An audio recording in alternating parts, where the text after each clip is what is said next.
মানুষের জীবনে যখনই কোনো বিপদ আসে, মানুষ নিজের আশেপাশে দেখে, অন্য কাউকে খোঁজে, ভাবে কেউ এসে তাকে সাহায্য করবে। সে আশা করে যে কোনো ব্যক্তি এসে তার হাত ধরবে আর সেই বিপদ থেকে তাকে মুক্তি দেবে।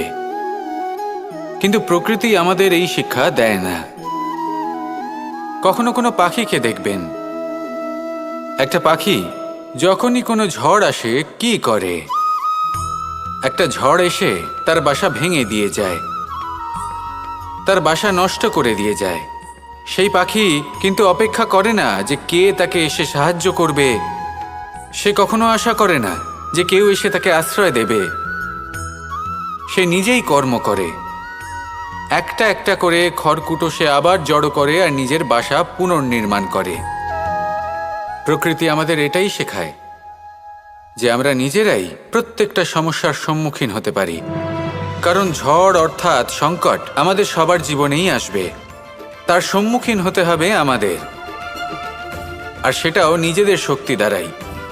তার সম্মুখীন হওয়ার সময় নিজেদের সংযত করে রাখতে হবে, আর তার জন্য নিজের ওপর বিশ্বাস রাখা আবশ্যক। আর এই কথাটা বোঝাও আবশ্যক যে যত বড়ই সংকট আসুক না কেন, তার সাথে লড়াই করার মতো যে শক্তি প্রয়োজন, সেই শক্তি আমাদের মনেই নিহিত। শুধু সেই শক্তি খুঁজে নিন আর সেই বিপদের সম্মুখীন হন। এই সংসারের কোনো বিপদ আপনাকে বাধা দিতে পারবে না। আসুন আমার সাথে ভালোবেসে বলুন, রাধা।